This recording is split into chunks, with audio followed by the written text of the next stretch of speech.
Dirty Joke of the Week, tomorrow morning with Big Ron on Q106.5. Know the rules, because a good punchline is a terrible thing to waste. Okay, play one on. Hey, this is MC Lars, you know, the rapper.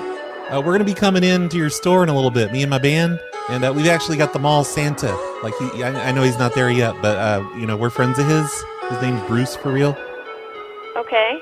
We're going to be coming in there and doing like a dance number. He's been living at the airport, I heard. Hacking into phones, 2600 hertz. Tone dialing with that blue box, apparently. Switch hook, pulse generating. It's a rarity that someone so maniacal would be so nice. Met him on the net back in 95. He sent me his tape, I sent some cassettes. Now there's a torrent on his site where you can get the Seattle phone pranks, rare jerky boys calls, Mark Knopfler, latrine. And that's not all. I sent hella boxes of merch to his house for my run last fall, and he didn't even grouse. Picked me up at the airport before our tour. Then he helped me fold like 100 shirts. He's an OG and he's lived everywhere. This phone loser is a winner cause he cares. Brad Carter, he'd be on the phone like that, calling up your mom just to have a little chat, telling her that he dinged her car, but he's been a great friend to MC Lars. Brad Carter could've gone to federal jail, still on probation, but he'll never fail at making us laugh with illegal hijinks. PhoneLosers.com, yeah, the site's pretty hyphy. I'm going to be rapping. We're going to have musicians. We're going to be jumping around on racks and stuff, doing acrobats. In our store. Yeah, it's like a guerrilla marketing campaign, just like a little impromptu show. We're going to be in there in just a few minutes. We're in the parking lot right now with Santa Claus. And now this COVID news has got us feeling blue. Isolated in our homes, locked up in our rooms. And what are we to do when there's nowhere to go? Thank goodness he's got 47 different podcast shows. JK, just 4 that I see. I'm always stoked when he drops a new Dabalina. Plus Cactus Shack and the Snowplow Show. What do you know? Look, there's a new Hobosode. Don't tell anyone, but I got a secret link where I can stream the shows. Secretly, it's pretty neat. When my son was born, he sent Atlas a toy, a baby cell phone that he still enjoys, and we plan to visit him when we're back in town. Eat burritos on the patio, yeah, it's going down, and you can visit too. Here's his home address. Brad is the raddest. Brad Carter, he'd be on the phone like that, calling up your mom just to have a little chat, telling her that he dinged her car, but he's been a great friend to MC Lars. Brad Carter could've gone to federal jail, still on probation, but he'll never fail at making us laugh with illegal hijinks. PhoneLosers.com, yeah, the site's pretty hyphy. We're going to do some rapping. I'm going to rap about blockchain and Edgar Allan Poe and stuff. Unfortunately, you still need to have permission from my manager. Ma'am, you're getting a free concert. We do this for a living. I go on tours and stuff. I'm a rapper. Okay. A lot of people are rappers. Wow, a lot of people are rappers. You know what a lot of people are, lady? A lot of people are doctors and nurses. Why don't you call them up and belittle their occupations and be like, you know what? You're not a hero, because a lot of people are nurses and doctors. A lot of people work in retail, like that girl that just told us that a lot of people are rappers. But we don't belittle them. Well, maybe I am right now, I guess. Anyway, that was MC Lars with a song about me. Thanks, MC Lars, for making a song all about me. I love songs that are all about me, because then I can use them on my podcast. He wrote that back in 2021. I haven't played it nearly enough on my other shows. I need to play that more often. Anyway, hi everybody, you're listening to Brad's Cactus Shack. This is episode 19. This is the podcast where I play old recordings of how weird I used to be in hopes of convincing everyone how completely normal and reformed I am now. I don't know if it's working or not. I think I'm making the problem worse. Today, we're going to talk about a couple of incidents that I think are way past the statute of limitations, and I'm now allowed to talk about them freely without fear of going to jail. I've been asked by a few people on Reddit, and I guess in the voicemails on the Snowplow Show, to talk about old phreaking adventures of my past, as well as other things. I've got a whole list of things I need to do on Brad's Cactus Shack. But this one originally comes from positiveandmultiple. He posted on Reddit that he would kill for a semi-technical podcast of RB talking about some Mitnick-esque phreaking exploits he pulled off back in the day. And look here, positiveandmultiple, I'm no Kevin Mitnick. I'm nowhere near as technically savvy as that guy was, and I don't know shit about phone stuff, really, compared to him. How dare you compare him to me, because that's just going to make me look stupid. because Mitnick was amazing. Rest in peace, Kevin Mitnick. He died a couple of years ago, if you haven't heard about that. I just wanted to get that out of the way, though. I am not Mitnick. I am nowhere close to how cool Kevin Mitnick was back in the day. Oh, and he also wanted me to congratulate Maltomeal for his upcoming wedding, and he's emailed me about this, actually, off of Reddit, and this was years ago, so I don't know if a wedding ever happened, or if they're still married. Maybe they're divorced by now, but whatever the case, I guess congratulations, Maltomeal, for your wedding that maybe happened, maybe didn't. Maybe you're a made-up person that Positive and Multiple made up just to try and get me to do what he wanted me to do. I don't know any of these people. Anyway, when he says back in the day phreaking adventures, I assume he means the 90s, because that's when I was mostly active with all my weird phone stuff. But when I think about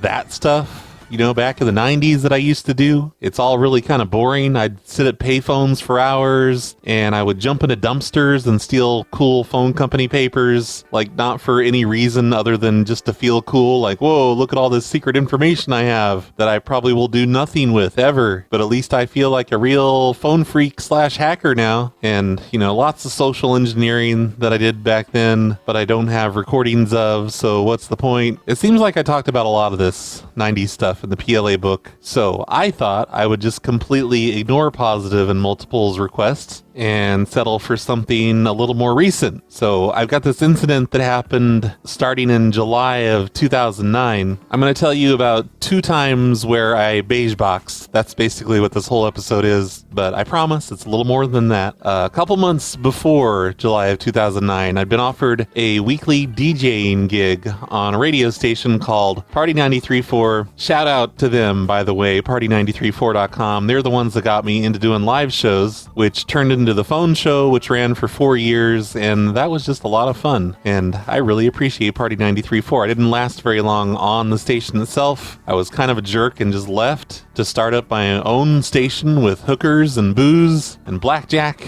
But for 2 hours every Monday night, I think is the original time I was on. It seems like it moved to Tuesday, then maybe to Wednesday, but I think originally it was Monday. Right before the world famous Squid Dog and Rob show, I would play music and take calls, usually with a co-host, which originally was Linear, and sometimes we would make prank calls, but in the early days, I was just trying to figure out what the show was supposed to be about, and I think that was right around the beginning of starting to use Skype as a phone call device, both on this show and with my private investigator work that I did at the time. I think internet had started to get good enough at that time where internet phone calls didn't sound like crap. So I stopped using my home landline. I still had one, I just didn't use it for taking calls on the show and doing my real life work stuff. The phone show was a lot of fun, though. A lot of good stuff came out of those early years before it completely turned into a whole different thing. Like, I had my son co-host with me one time, and I let him talk to a guy that would go on to accidentally kill somebody in his secret underground tunnel network. That's not a problem. I'm a very talented microsurgeon. I vivisect young children every week in my basement.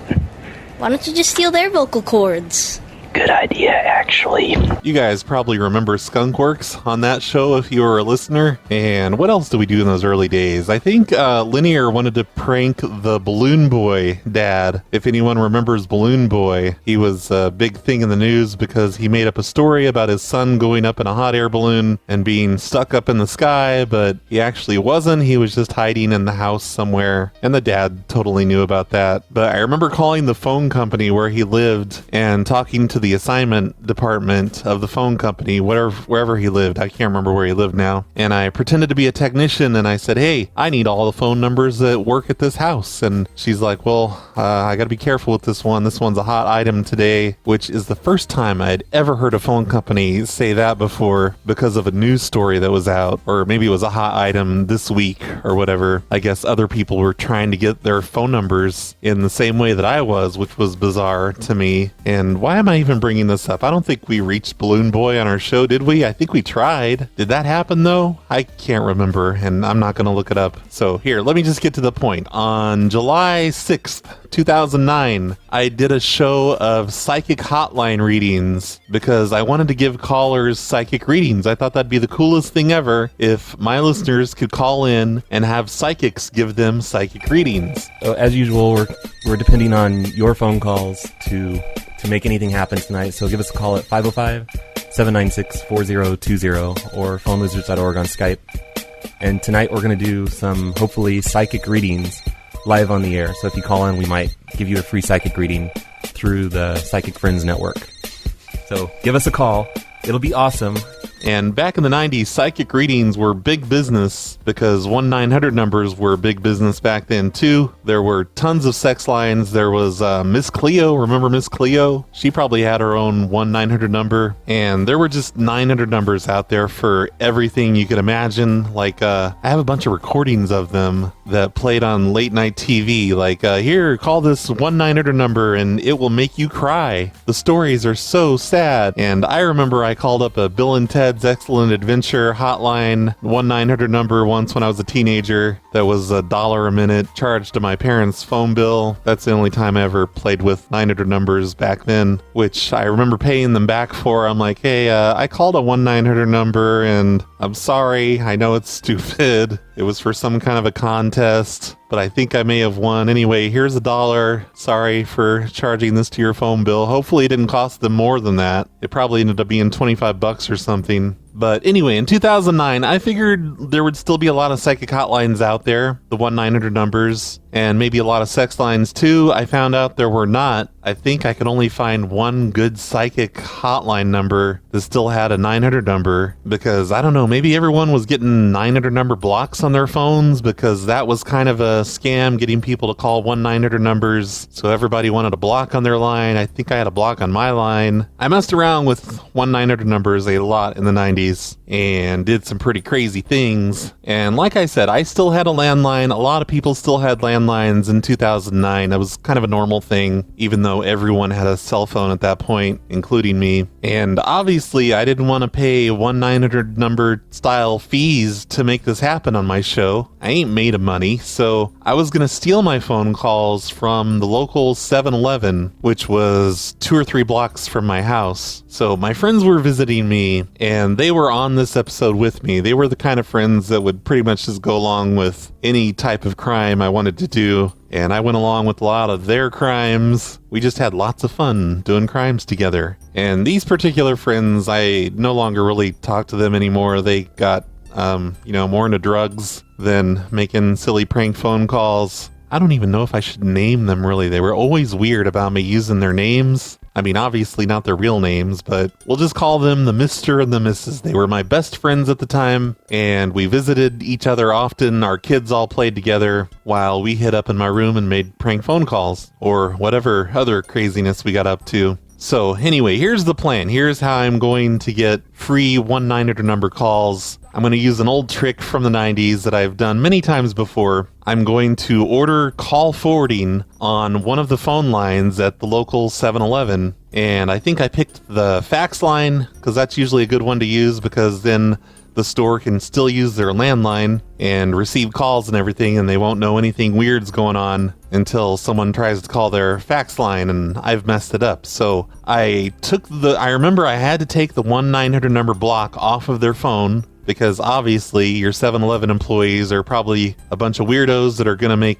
1-900 number calls on your business line when you're not around. I don't know if this was actually a problem for convenience stores, employees calling 1-900 numbers, but what I did is I called up the phone company, whatever it was called at the time. I think it's called CenturyLink now, but I don't know. They changed their name so many times, I forget at this point. I called them up. I said, hey, I am the manager of 7-Eleven, and you have no reason to disbelieve me. And I need to remove the 1-900 number block that is on my phone. And I think maybe I did that second. The first thing I did is I added call forwarding onto their fax line, which I asked the phone company to give me the number to, and they did, because I don't know 7-Eleven's fax phone number. So I'm like, looky here, lady, I need call forwarding added onto my fax line. It's a home office thing. You wouldn't understand. Don't worry your pretty little head about it. And she did that. She set it all up. There was nothing weird about it. It's a pretty normal request for a manager to make. I think I got the name of the manager so that I could pretend to be him, or not the manager, the owner. The manager turned out to be somebody I kind of knew. I found out later. Spoiler alert. So I order call forwarding and I take the 900 number block off of the phone. I probably said something stupid like, oh yeah, the home office, they're going to make us call a 900 number to fax in our weekly reports. I don't know what I said. I can't remember. It's been such a long time. What's it been, like 16 years now, I think, at this point, almost. So I take care of all that stuff. It all works out just fine. She tells me that the services will be active later today or maybe tomorrow morning. I don't remember how long it takes for that stuff to happen, but it happened. And still there's a problem. There's another step to do. We have to get on their phone line and dial the call forwarding code and then dial the 1-900 number to forward all of their fax line calls to. So 7-Eleven has this fax line number, and I want to make it so every time I call that local number from anywhere else, I'm going to reach the psychic hotline people. And to make it extra safe, I'm going to be calling it from my Skype line. And there's no way that a 900 number could be charged to Skype, as far as I know. There's a lot of things I discovered back in the 90s where I accidentally did charge 1-900 number calls to my own phone when I called a forwarded line like that, where it would charge the person whose call that I forwarded from, but it would also pass through and charge me as well, which doesn't make sense. I don't know how it can charge two numbers, but I swear to you it happened multiple times with multiple different services. Don't ask me to explain because I don't understand telephones. I'm no Kevin Mitnick, as I mentioned before. So how do we get on their fax line? Their fax is locked up in the office. I don't think the fax is out in the counter area. Obviously, the easiest thing to do would have been to forward their regular voice line, and then I can go in there and, type in the codes, say, hey, can I use your phone? You know me, I'm in here all the time, but then they've got me on camera doing that, and that seems like a bad idea. So, what we did is the phone box on the outside of their building, it was on the side of their building right next to a parking curb. So, me and my two friends, the Mr. and the Mrs., we went to 7-Eleven, we bought ourselves some snacks. I remember I bought peanut butter M&Ms because I spilt some of them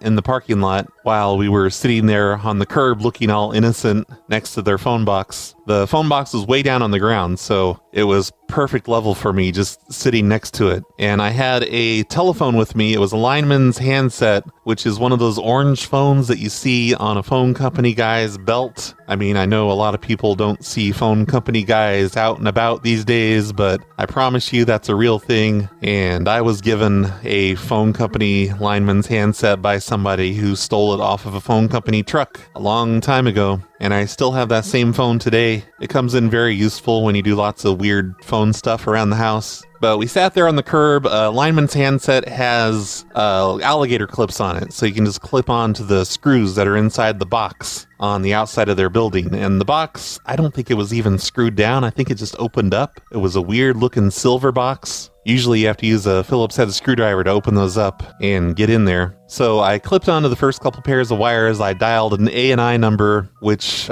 means automatic number identification. We used to have this awesome one in the 90s called 1-800-MY-ANI-IS, but that had stopped working at some point in the mid-90s. The one I've always used since then is I think it's a Sprint phone line, and it's 1-800-444-4444. Let's see if that still works. I'm going to call it right now. Weird, it's not working on my VoIP phone, but let's try calling it from my cell phone. Thank you for calling MCI. Our system indicates you are calling from 97883148006. If this is the number you are calling about, press 1. So, not a Sprint number, it's an MCI number, and I think it always has been, but that has worked since the 90s. I love that phone number. If you ever want to know what the phone number is of a phone that you're calling from, just call 1-800-444-4444. There's other phone company service lines that do that, but that one is just so easy to remember because it's all fours. So I call up that MCI phone number from the side of this 7-Eleven building. While customers are going in and out, I'm kind of trying to hide my phone next to my jacket, and we want to do this as quickly as possible before somebody warns them or before an employee comes out for a cigarette break and they're like, hey, what are you doing over here? That's pretty weird. And I know the first number I tried was their landline, and I knew it was their landline. I had all their phone numbers written down. The second one I didn't recognize, but I found out later it was their payphone. This was right before they ripped their payphones out. And the third one I tried was their fax line. So once I found out it was their fax line, all I had to do was dial the call forwarding code, and that code would have either been 72# or **72. That's how you activate it. I always dial 72#, and then you hear a stuttering dial tone, and that's where it's asking you to dial the number that you want to forward that line to. And I dial 1-900 Psychic Network, whatever the phone number was. And then a recording would say something like, thank you, your call has been forwarded. Hopefully I can find that recording and insert it in here from thisisarecording.com. But if not, you failed me, Jennifer Martino. So it's done. It's forwarded. I pick up my M&Ms off of the parking lot ground and eat them as we quickly walk home, because I want to go home and see if it works. We did this on Monday night, or whatever night our show was at the time, just a couple of hours before the show was about to start. So it might not have worked, and we would have just done a regular show then. But guess what, everybody? It did work. I got on my Skype and I dialed the local 7-Eleven phone number, and I reached the Psychic Network phone line thing. Welcome to the live Psychic line, brought to you by GCI. This service is intended for adults 18 and over for only $3.99 per minute with a 99-cent connection fee. Billing begins 3 seconds. That's a bargain. I had to hold for just a little bit, and then I would be connected to a psychic, and it was a pretty fun show. So right off, we get a person on the line who sounds way too young for a psychic reading. Hi, how you doing? What's your name? My name is Scott. Okay, Scott, and your birthday, please? Oh, my birthday is September 16th. I think she wants the year to prove that you're above the age of consent. Oh, I was born in 1962. So how old are you?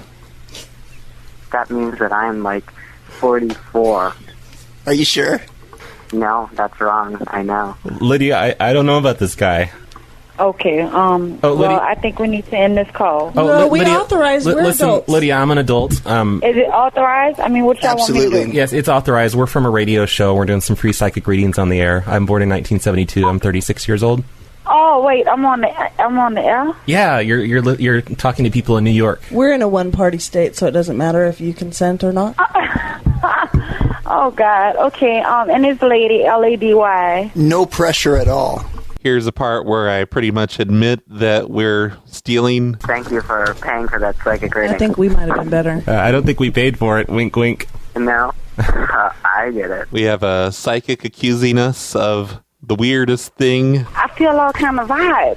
So I already feel the vibes of my phone call. You understand? Actually, I feel like, y'all stole somebody's credit card and just having fun. Here's me trying to get ahead of the police on the situation of me stealing from 7-Eleven. You know, stealing their phone calls. This is all very spiritual. She doesn't realize this is all going to be charged back because it's a fraudulent call. Excuse me? I didn't say anything. Ma'am, can you tell me if Bell Security is in my future? Hold on with me. Okay. Bell, this isn't the 50s. No. This isn't the 50s. Oh, so I'm not going to get caught for fraudulently calling 900 psychic lines and charging them to my neighbor? And then at the end, I did this little disclaimer here, totally protecting myself from what was to come. I'd like to do psychic readings for more people, but we only have 8 minutes left, and Squid Dog and Rob wouldn't appreciate that, so we're going to have to end it. I think I should probably point out that although I made references that we were cheating the phone company and this is some sort of fraud that we're doing with 900 calls. It's not my inheritance. Yeah, Spessa got a nice inheritance check and we decided to blow it all on psychic calls, so... Not all of it. Yeah, we're not defrauding the phone company. Please, Richard Cardo, when you listen to this, don't call Quest on us or Verizon or whoever we use.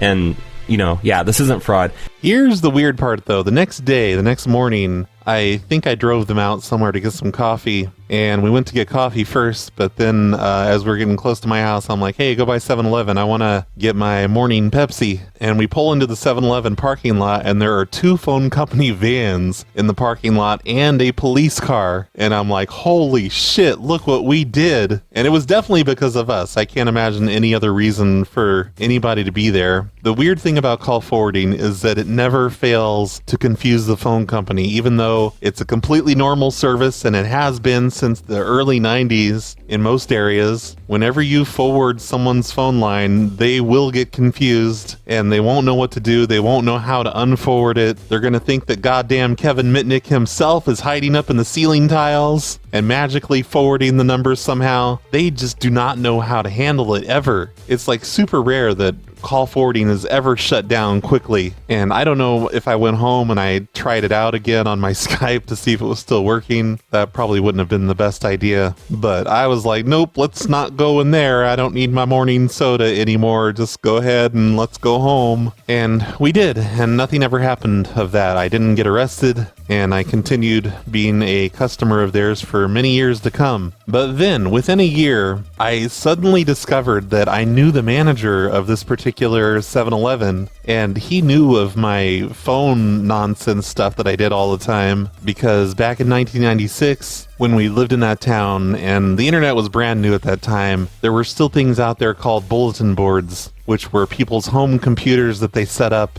and you could call into them, and, you know, it was like the internet. It was a fun place to go. You could play games, you could have discussions, you could trade files. Bulletin boards were awesome back then, but becoming less awesome as the internet came around. And one of the bulletin boards that I called was 7-Eleven themed, and I thought, that's weird. What a weird theme for a bulletin board to have, 7-Eleven. And it turned out that the guy that ran the bulletin board worked at a 7-Eleven. Oh, look at this. It was called Different World. That was the 7-Eleven themed bulletin board system. It had a name called Different World. I'm looking at an old blog post of mine from 2010, and I'm just kind of quickly skimming over it, so I'm probably going to get the story all wrong compared to what the blog post says. I will link to this in the show description if you want to read it. So back in 1996, I uploaded an old PLA text file to this guy's bulletin board system. I thought he would kind of enjoy it because it's about 7-Eleven, because I had worked at many 7-Elevens myself, and I wrote a text file on things that customers did to piss me off, and then I continued with things you can do to piss off 7-Eleven employees, and it was a bunch of nonsense, you know. It was just all in good fun. I thought he would enjoy it, but he didn't. Instead, he called the police on me. And I received a phone call from the police department in that town, and the cop was like, yeah, I understand you uploaded a file to this computer system, and the guy that runs it didn't appreciate it, and he feels like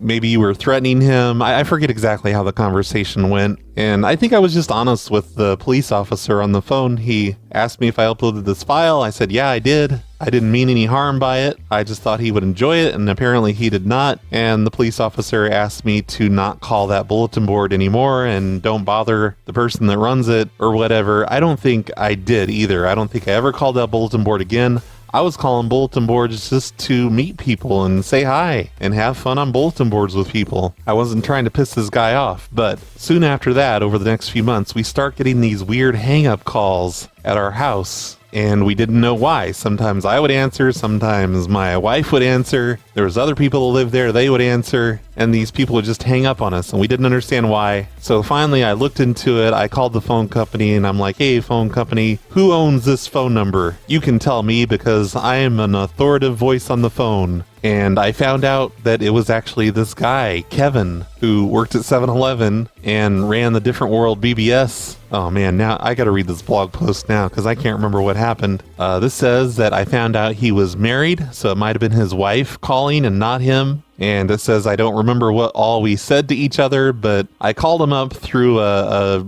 method of, making my caller ID not show up for him so he can't hit the *57 and trace my call and report me to the police. And he actually commented on that. He's like, hey, why isn't your caller ID coming up?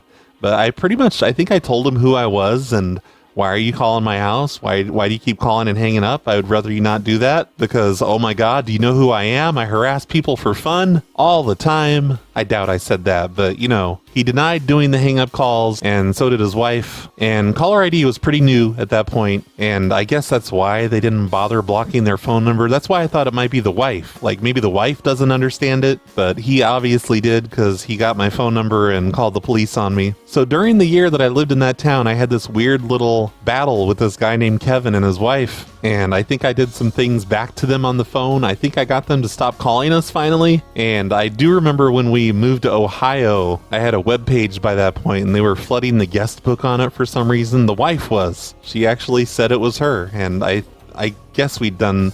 I don't remember what I did to these people, you know? It happened so long ago. At one point, his wife showed up at my door, I guess just to put the scare into me. And then at another point, while I worked at Target, his wife came through my checkout lane and bought some stuff, and she wrote a check for it all, and I saw the check had her name on it. I'm like, oh, hey, I remember you. You came to my house one day. And we were friendly to each other, but after she left, I wrote down all the information on their check, like their account number and everything. I had plans to do something with it, but I never did. You know, I just wanted to fuck with them some more, because what the hell? But when my beige boxing happened in 2009, I had completely forgotten about this guy working at 7-Eleven, and the only reason his name came into my memory again was because my friend Jessica, who was local to that area, on Facebook, I saw a thing saying, hey, Jessica and Kevin are now friends. So I start chatting with Jessica, and I'm like, hey, you know this Kevin guy? That's crazy. I have a really weird story about him. And that brings me to realize that Kevin works at that 7-Eleven right by my house, and I see him in there all the time. You know, I'm in there every day getting a Slurpee or a Pepsi or something, and I don't think Kevin ever noticed that I was me. He'd probably completely forgotten about me too, but I know I wore Phone Losers of America shirts in there all the time, but usually it wasn't him ringing me up. I could remember one time in particular that he rung me up on the register, but I started getting paranoid when I went in there after that. I knew what he looked like because after he became friends with my friend Jessica, I looked on his Facebook page and I'm like, oh, this guy, I remember this guy. I see him in there all the time. He's always doing inventory stuff. And then here's the really weird part. That issue of the old Phone Losers of America zine, the one where we did things to piss off convenience store employees, we decided to make a video of it, me and the Mr. and the Mrs. that helped me do all this stuff. And we did one of the things in that store, you know, the whole overflowing the coffee maker idea of mine that I've made people do in prank calls before. We did that inside their store, and we secretly filmed it, and coffee was just all over the place, all over the floors, and getting all over the cardboard of the beer, cases of beer that are stacked on the floors all around it. And it made a huge mess, and 7-Eleven girl did not know what to think. We have her on video just being like, what the heck is going on? Where is it coming from? But all we did was put a full pot of coffee under the spout and hit the button to make another full pot of coffee, and that made a big mess. But it was a funny video, and I don't know how I didn't think of my old nemesis Kevin at that point when we were doing that, but I didn't. You know, I completely forgot about Kevin. That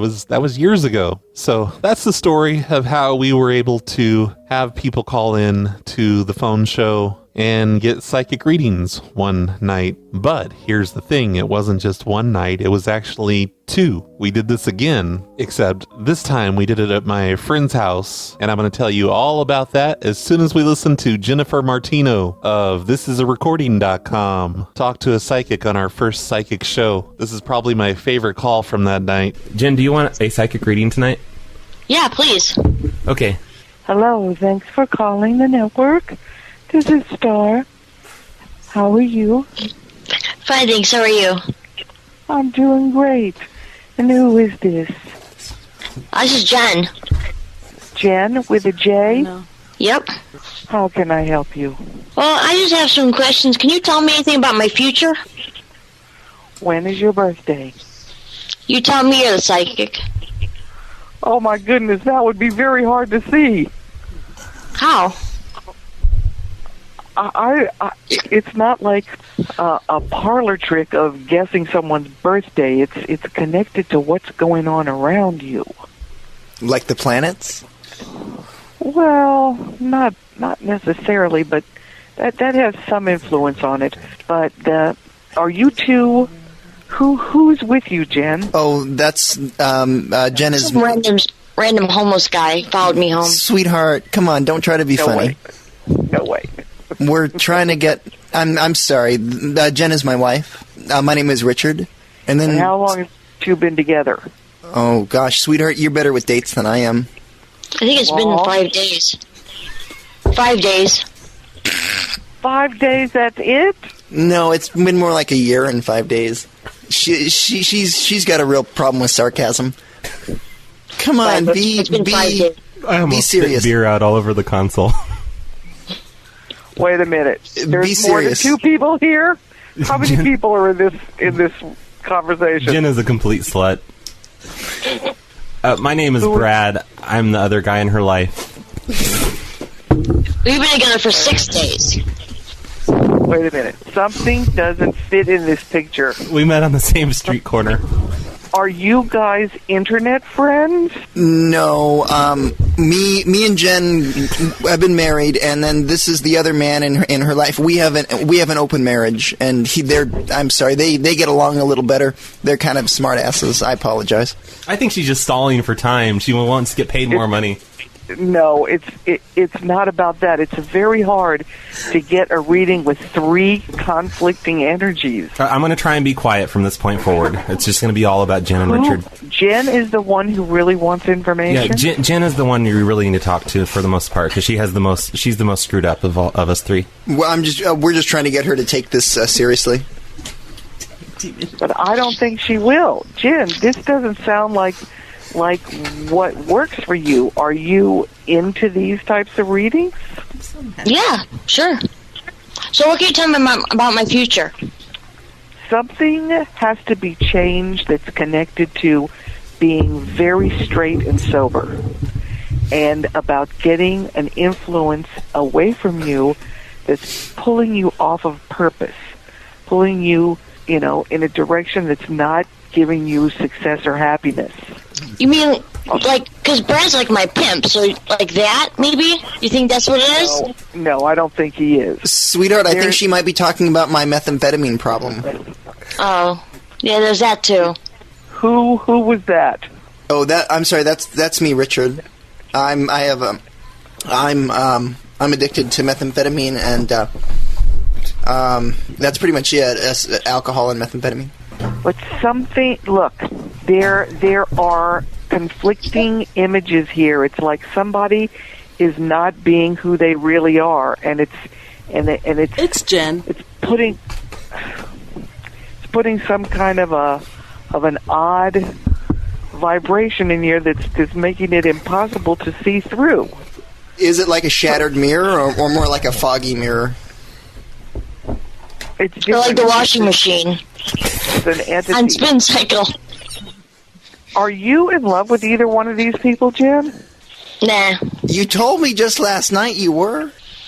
And what is there? Who's having the financial challenge? Oh, y'all are, because of his addiction. Thanks All a lot. 3. Who is the internet freak? Who is the person who's on the trying to find solutions on the net? You mean like that movie with Sandra Bullock? Alright, who's trying to escape using the internet? Which one of you is it? I think it's you, Jen. I think let's let Jen take over this conversation, because really she's the one that needs the psychic advice. I want Jen to answer the question of what is missing from her life right now. Is it the committed relationship? That doesn't seem like it's around. What is causing this feeling like something's missing? I don't know. That's what I called you for. Don't you know? It's more than one thing. It's connected to money. It's connected to security. And it's connected to having someone that you love and trust. Are either one of these people who you really love and trust? Nah, I just keep them around. But that's not what they think. They think you. They know damn well. You have some explaining to do. Dorsey. The good news in this picture is that not immediately, but the time frame is around the middle to the end of September, something drastically changes for you, Jen, in a positive way. Are you in your chosen career? I mean, this whole prostitution thing, I just kind of fell into it, so... I mean, I don't really know where I'm supposed to go from here. Are you making money in this world?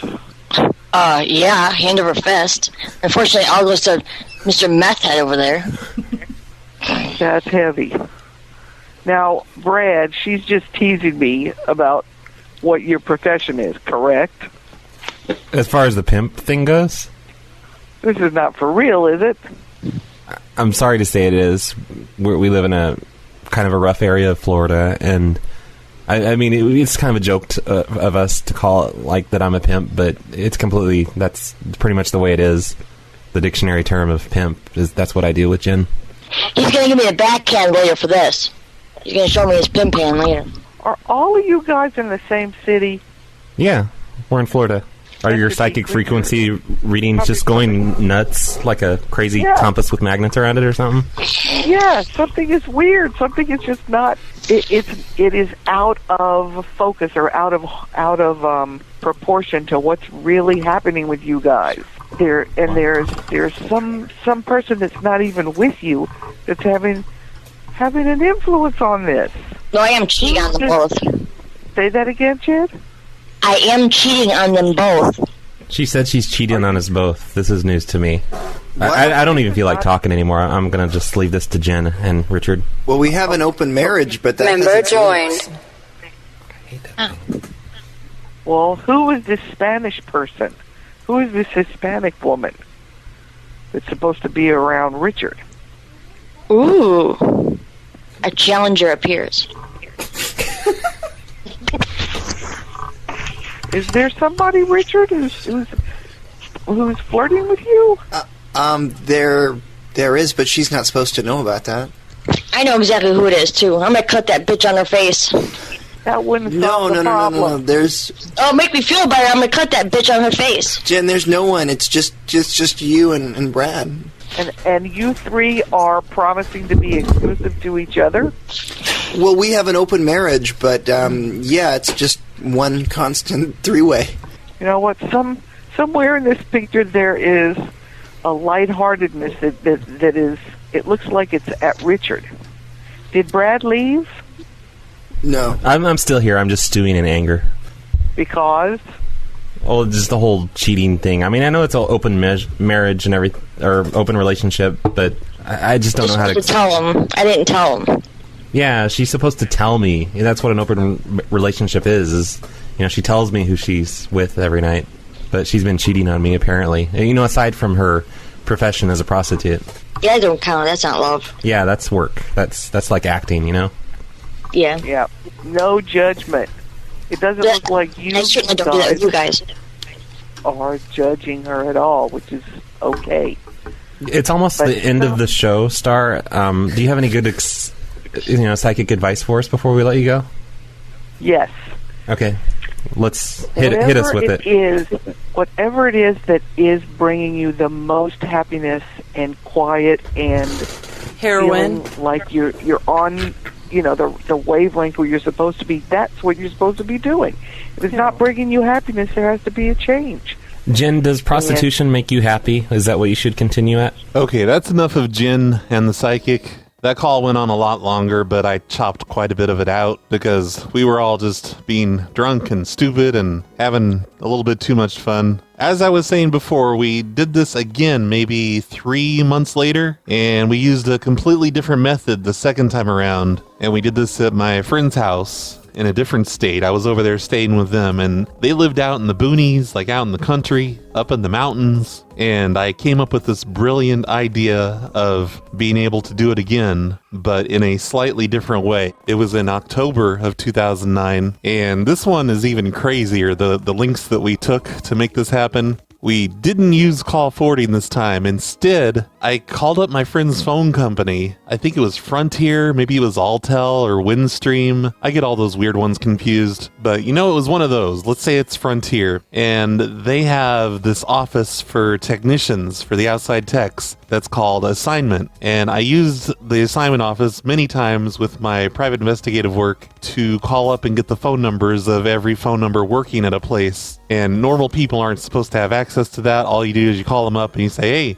I'm a technician. I'm working on something out here. Do you believe me? Do you believe me? Okay, good. Because I got a doozy of a problem here. I gave them my friend's home address, or maybe just their home phone number. I had them look it up one way or the other. Probably the home phone number. They had a weird address. And I said something like, we're trying to install a second line for them, so I need to know the cable and pair that the second line is on and where the cross box is, which is the big green telco can that's out on the side of the road somewhere. It was like a mile down the road from them. Man, I don't know if I can explain this. It's I don't know the right terminology ever. I would often screw that up when I called up assignment offices, but there are 2 different wires for each phone line. So I got the cable and pair information, which is it's a set of numbers for their main line, and then I got the set of numbers for their secondary line, which they didn't have. They only had a main number. Their secondary number was just sitting there empty. They used to use it for dial-up internet, but then they switched to a T1 line, which sounds cool, but it was not. It was the slowest internet ever. But this cable and pair information relates to the big green telco can that's a mile down the road. It's called the cable and pair or the tip and ring. I don't know. I always forget this stuff. But I swear, I'm not making this up. We really did this. I did this often just to get information on houses and find out who else had phone service at a certain address. So I get the cable pair information, I write it down. I also ask them what color the wires are inside the telco can. They always have that information, and they gave it to me. Color as in, some of the wires might be orange, some of them might be orange and white, kind of like Cat 5 cable is. And I didn't necessarily need that, but just in case the wires were not hooked up to the correct cable and pair, I could look in there and hopefully find them. But that didn't end up happening. It was all hooked up properly since they had service on that second line before. They also gave me the address of where the telco can is exactly, and we drove down there. We checked it out in the daytime to see how easy it was to open up. It was super easy. Barely an inconvenience. It wasn't locked or anything, and for such a rural area, it contained a ton of phone lines in there, but I guess every house has hookups for at least 2 lines by default, so probably half the box wasn't hooked up. It just seemed huge. When it got dark, we took my Ford Focus there and my friend's SUV, and we parked them both in front of the telco box to block off what we were doing from any traffic. We even popped our hoods, so if anyone asked what we were up to, we could spit in their face and tell them to fuck off. Or we could pretend my car was getting jumped. My friends thought this was overkill, and it was, because not a single person drove by during our half hour there. Probably not even a half hour, more like 20 minutes. We brought the lineman's handset with us so we could find a phone line that had a dial tone on it. I don't know if you guys realize what I'm trying to do here at this point, but I'll let you know, don't worry. We found a phone with a dial tone on it, just a random cable and pair inside the box. And I know I tried at least a couple different dial tones in there, and I could not dial 1-900 numbers from their lines because everybody has that blocked. Why would you need access to 1-900 numbers unless you're a pervert or addicted to Miss Cleo? But I finally found one after maybe 2 or 3 tries. I found a dial tone that worked, and I tried a 900 number, and that worked. I brought some pre-cut wire with me, which was made out of Cat 5 cable, because that's pretty much the same as phone wire, that I could quickly wire into the box. We located the cable and pair to my friend's house, and we dialed the A&I number on their number just to make sure I was on the right cable and pair, and I was. I hooked up one side of the 2 wires to the person that we'd found, the dial tone that I could dial 1-900 numbers from, and I ran the wires kind of behind all of the legitimate wires. There's just a big mess of wires in there, and I ran them up over to my friend's wires, to their spare line, and hooked them up and tried to make it so that if a technician looked into the box, they wouldn't notice anything fishy right offhand, hopefully. And as you can guess, now my friend's home address has a brand new phone line installed on it, aka some random neighbor of theirs that might live a mile away. This is the first time I've done anything this extreme, by the way, in a telco box. So I was pretty proud of myself for pulling this off. We went back to their house and we plugged in their 2-line desk phone And the first line is their number, but there's a line 2, which usually doesn't work because they only have one phone line. But now we hit line 2 and there's a dial tone. I didn't even have to do anything on the outside of their house. It was already hooked up and everything out there. And I dialed the toll-free A&I number to confirm it was the same number as the one we'd hooked into at the telco box and not somehow someone else's number. I don't know how it would be. But, you know, everything worked. We had a second phone line inside their house that did not belong there. I tried to convince them that they should leave that in there forever because nobody's going to notice. And even if they did, they're not going to know what to make of it. But they only wanted to use it for that night. I don't blame them. They don't need any trouble. So like an hour before the show is about to start, you know, I'm getting everything set up and I pick up the phone and there's an old lady on the phone line. She's talking on her phone and she's talking to some guy about random stuff. I can't remember exactly what, but at some point the guy pulls out a guitar and starts playing songs for her on the guitar and singing. It was so weird to be sitting there just listening to this as if we're on an extension phone inside her house, but we're actually a mile away or whatever. I don't know if we looked up who she was or not. I know I didn't anyway. But they talked for at least an hour that evening, and I was starting to get nervous as the showtime approached. I'm like, oh man, we're gonna have to abandon all this work we did and not be able to do psychic readings because she's just gonna sit here and let this guy sing to her all night on the guitar. But I think she was finally gone maybe 20 minutes before the show started. And as you probably guessed, this time, instead of using call forwarding to just be able to reach one single phone number, now we can dial anything we want. It's too bad there weren't more 1-900 numbers around back then, because that would have been fun to really explore and play around with. But 900 numbers were on the way out. Everybody's getting cell phones, everyone's getting cable internet lines, which you could never call 1-900 numbers on those. And as far as I remember, we only had one psychic phone line, the one we used on the previous show, and we had one phone sex line. And also, if we wanted to, we could just prank internationally. We could call any number we want, and this random lady out in the country would be billed for it. But we didn't do that. We just stuck to the 1-900 numbers, and I bet you that was fun for her to try and explain to the phone company once she finally got her bill.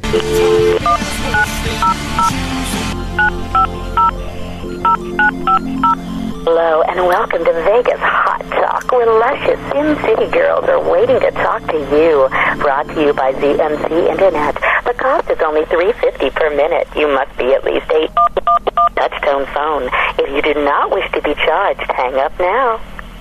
And for the entire show, we expected her to pick up her phone line and completely ruin our show, but she never did. That would have been interesting if she had. I don't think it would have ruined the show. I think it would have made it more fun. And we didn't take calls on that show. We couldn't because we could only do one phone line at a time. Wait, no, that's not true. We didn't have Skype to be taking calls from because their internet sucked. They had the T1 line and we were already streaming to the internet our show, and I didn't think it was a good idea to try and bring Skype into it, but we were able to call two numbers at once because I know we bridged a psychic worker and a sex line worker on the same call together. Oh wait, no, we did that with three-way calling though. We're going to try calling some 900 numbers tonight, like more psychics, maybe some sex lines. If you want to suggest some 900 numbers, you can do that. Give us some overseas numbers, whatever. We're just going to see how this works. I'm not even sure the audio is good enough to do this. So for 2 entire hours, we entertained the listeners of our show with calls to psychics and sex line workers. We had our own fortunes read. Let me see what I can find out for you here real quick. Are you doing cards? Are you? Yes, I do cards. Are you a flamboyant? Flamboyant? I mean clairvoyant. Clairvoyant. Yes, I can be. We've got this part here where I try to have phone sex with a lady, but it doesn't go well. She's just not very good at it like I am. Hey, who's this? Oh, this is Roy. Can you hurry up with the phone sex? I'm on a tight budget. Hurry up. Quit talk. Quit. Cut out with the small talk. Let's just get to the sexy stuff. Okay. But don't curse because I'm a Christian. Okay. So like, make it really sexy and dirty, but no swear words, no cussing. What do you want me to do? Suck your cock? No, that's a curse word. Come on. It's a curse word? Oh, come on. I don't know. I think maybe you should call, if you're Christian, maybe you shouldn't be calling this one. Well, maybe you shouldn't be so judgmental, bitch. Listen, just get to the phone sex. Come on. Chop, chop. Come on. Hurry up. Me? I'm ready for you. I'm excited here. Hurry. Come on, give me that. What? Come on. I'm ready for you. Well, you got to start talking. You're the professional. I'm paying money for this. Hurry up. Well, come on top of me. Come on top of you? Side of me. That's the best you got? She just... Okay, I think she thought you came. Apparently I'm not worth $3.99 a minute to phone sex people. $3.50. I think we try to use psychics to our advantage to make sure we don't get in trouble for our 900 number fraud that night. Success and triumph. Once again, more success. That's awesome. This sounds kind of generic. Positive, huh? Yeah. Hey, can you answer me something kind of specific? Sure, I can try.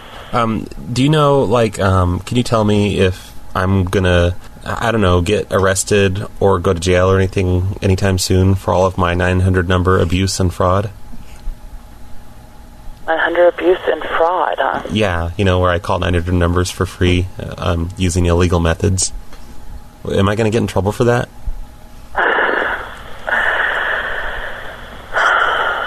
Well, that explains the judgment card. Oh, of course. And then this one here, this is the ultimate thing that happened that night, in my opinion. This is Dakota and the old lady psychic, and the psychic starts meowing like a cat because that's sexy. That's all I need. I'm not allowed to do that. If I guess it, will you tell me yeah? You guys are good at drawing things out really long to make more money. I know. Okay. What color are panties? Wait, let me tell you what color of panties you're wearing. What the hell? Huh? I think Miss Cleo just is having a nervous breakdown. Oh, cuckoo. No. I'll just tell you, I'm king of the jungle. Is that phone sex? Yeah, I was trying to be a lion king. Oh my god, I'm just turned on right now. But there you go. The lady that owned the phone number, she never picked up during the calls, or if she did, she kept her mouth shut. She didn't say one word to us. I think our show ran from maybe 9 to 11 or 10 to 12, so she was probably in bed by that point. And I was afraid she was going to hear, like sometimes when you hang up a phone inside of a house and there's several extension phones, sometimes they will beep or they'll do like a little half ring as you're hanging up. I was afraid she was going to hear that happen. I mean, I don't know that happened, but it's possible. You never know. But luckily it didn't. We did our show unmolested by the innocent old lady who lived out in the boonies somewhere close to my friends. And we went back out to the telco box just in one car this time because we were less paranoid about it and knew it wouldn't take as long. And we disconnected those wires. I did try to convince my friends to keep the wires in there and just always have a second phone line, because how cool is that? I kind of think I would have done it that way. I would have kept the phone line, but that probably would have gotten me arrested eventually, or at least questioned by the phone company and probably put on some kind of a list. But we ripped out the wires. It just took a couple of minutes, and we shut the box and left it exactly how we found it, and nobody would ever know. There'd be no way to tell, and this poor old lady would definitely be on the hook for these 1-900 number phone sex and psychic calls she made one night. I remember when I lived in Texas in 1995, and I had a couple phone lines in my house, and they both had 1-900 number blocks on them, so it is completely impossible to dial 900 number calls from either of my phone lines. But as I said before, there are certain situations, or it depends on which carrier. I seem to remember AT&T being the one that would kind of pass through your phone number to the 900 number system, and it would charge the phone calls to both of us. So I did the same thing, but I used remote call forwarding back then, because remote call forwarding was the latest in telephone company technology back then, and I could actually just do all this shit from home. I wouldn't have to go to a telco box. I would set it up with the phone company at a gas station or whatever, and there was a secret PIN code that they would assign to you, and I would say, oh, can I have my PIN code be this number? I want it to be the same as my calling card. And most phone companies would be like, sure, no problem at all. And you could do all that shit remotely. But I remember getting my phone bill one month, and there were all these 900 number charges on the phone bill. voicemail, even though I had a 900 number block on my phone. And yes, I did make those 900 number calls from my phone, but I wasn't dialing a 1-900 number. I was dialing a local gas station or wherever else I had forwarded lines from, but I got charged anyway because it passed my number through. And it took so many phone calls to the phone company customer service people to convince them not to charge me for these calls because my argument was flawless. I'm like, I have a 900 number block on my phone. I've always had it there. As long as I've had phone service with you guys, how could I possibly call 1-900 numbers from my phone? It's impossible. I can't do it. You guys messed up, or some kind of fraud is occurring here. I don't know, but I'm not going to pay for this. I can't afford it. I don't remember how much the charges were for, but I didn't want to pay for them. I have a block on my phone for that sort of thing. I did eventually get the charges removed though, but it took a lot of phone calls to the phone company and through different departments to convince them that I didn't do it. But unfortunately for that old lady out in the boonies, she didn't have that defense. She probably wasn't able to eat that month because we charged all these 900 number calls to her house. There was also this thing that I was doing where I was forwarding gas station numbers to 1-900 numbers when I moved to the city with 7-Eleven Kevin in it. And I was going up to payphones and I was calling this local gas station number, which connected me to a 1-900 number. And it was my own personal 1-900 number that I'd set up with the company. And I was trying to get rich quick off of it. And I'm like, holy shit, they're going to send me $2,000 in a couple of months. But they never did. So I called up the company finally. And the trick was I had a big roll of quarters and I was going up to payphones and putting a quarter in, calling this local gas station and calling my own 1-900 number. And each time I did that, I would make $20 or something. And my hopes were up so much for this big check I was going to receive. And I was just going to keep doing it every month forever and be a millionaire. But when the check didn't arrive, I called up this company that provides the 1-900 number for me. And I'm like, hey, I didn't get my check this week. Can you guys tell me what's going on with that? And they're like, oh my gosh, we've been trying to get in touch with you. The phone company has been calling us for a month now, and they don't understand how 1-900 numbers can be called from payphones all over your city, because that's what I was doing. Every time I passed by a payphone, I would just put a quarter in and dial my own 1-900 number, and it seemed so foolproof at the time, but no, it confused the hell out of the phone company. They probably never figured out what happened because, call forwarding, that confuses them. Such good times back in 1996. I was pretty disappointed that I didn't get my thousands of dollars and that I'd probably spent $50 in quarters over the past couple of months thinking I was making myself rich. Easy money never works out, you guys, even when your plan seems foolproof. But I guess that's it. That's my stories of getting 900 number psychics and phone sex workers to be on my show back in 2009. It was super exciting that it worked both of those times, and I was nervous about even posting the shows, especially the 7-Eleven show, because of the phone company trucks and police cars being at the 7-Eleven 2 blocks from my house, and then the whole telco box thing down the road, for that to work out. That was just amazing. I love that I was able to do that before the 900 numbers stopped working, because I really doubt there are 900 numbers working today anymore. There might be, I don't know, maybe there is, but landlines are quickly going away. I've noticed recently phone companies just want you to hook up a weird box to your house to get phone service that comes through the internet, and those aren't gonna call 900 numbers. There's no way. So what did we learn in this week's episode of Brad's Cactus Shack?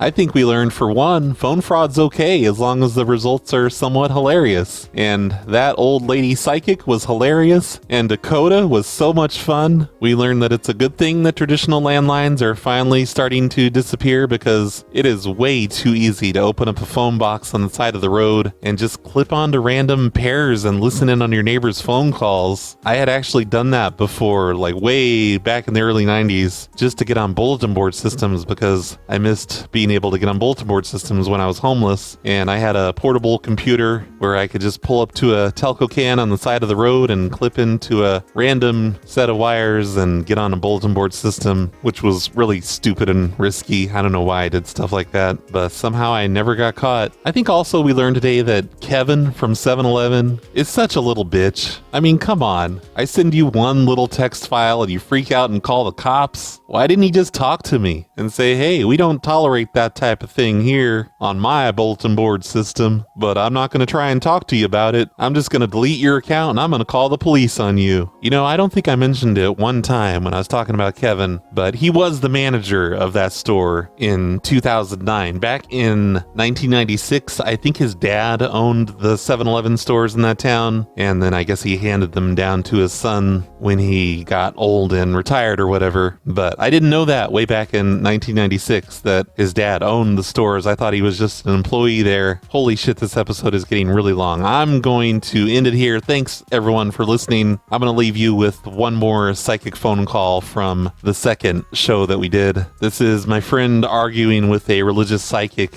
over who prays better. Let's see who the winner is. How may I help you? Hello, what is your name? My name is Brenda. Who are you? I'm Spessa. I'm sorry, who? Spessa, are you writing it down or something? No, you asked me. Yeah, Spessa. Anyway. Okay. Did you listen to my greeting about what I do? That I do. I do spiritual advice. If you don't mind, I usually pray with you or the person beforehand because there's no magic ball here. But the one person that I know and I believe in is the Lord, and I learned it the hard way, even though I was raised in church. And He has done. I finally learned that voice that was telling me things was the Lord, and if I just listened. And He's given me great knowledge through the years. And okay, you're dominating the conversation here. We can pray. I wanted to ask you if you would like me to pray with you and let you know a little bit about how I read. Yeah, I was hoping you could say that more concisely because I didn't really need to hear your life story about your, how you grew up in church and stuff. So you could just say, "Can we pray?" And I'll say yes. And so let's get to work on that prayer. Okay, dear Heavenly Father, I would like for you to bless this person and how does he know who I am if you don't know my name? That's too random. I understand your name. Hey, let me do the prayer. Dear fucking Jesus, I would like to know when I'm going to get all the money that I deserve, and when your garbage religious people that are pushing all of your theology on me are going to shut up. There's not a crystal ball, baby. Are you there? I'm here. I'm talking to Jesus right now, lady. And I think it's incredibly rude that you're interrupting me. It's really rude to call him fucky when I'm the one that would do that. He doesn't care. How do you know how Jesus feels about language? Just go ahead. And I prefer to give you advice. You go ahead and pray. Thank you. Now, since we've been rudely interrupted by humor, I would like to ask when my money will come and when I'll have to have the opportunity to stop calling psychics to get in touch with you, and when you'll come back and take all the religious people back to heaven and get them the hell out of my life so they'll stop talking to me on street corners and handing me pamphlets and knocking on my door and all of that crap that's really annoying. I love you, Jesus, but you're a real dick. In your name we pray, amen. Yeah, he sure can be sometimes, can he? Yes. Yes. Anyway, are you out of work, sweetie? You're talking about when you're going to get the money. Yeah, I have a really good job, but it's just not enough to cover my drug addiction. So I was just hoping that maybe I could have just a boatload of money, and then, I would take that compensation in drugs also. Whatever, as long. What? You know what? I'm not picky. I understand. I understand. I'm glad that you're very honest with me. Now, I can give you, since you're being like that, I can give you. Have you ever heard of a website called sexyjobs.com? I feel as if you would be very good at that. At sexy jobs? Yes, you sound like you've got the personality. You're outgoing. You're out there. You say it like it is. You are so just buttering me up, and then you're going to let me down. No, are you in front of a computer right now? Uh-huh. Go to www.sexyjobs.com, sweetie. Okay. I'm not going to ever put anyone down. I've been there, okay? Okay, I've been on drugs before, okay? This episode of Brad's Cactus Shack is brought to you by sexyjobs.com. Do you have a personality? Are you out there? Do you say it like it is? Then sexyjobs.com is the perfect opportunity for you. To learn more, visit sexyjobs.com or call Brenda at 1-900-sexyjobs.com so she can tell you about our Lord and Savior Jesus Christ and then pray with you slowly about sexyjobs.com. $4.99 per minute, $2 connection fee.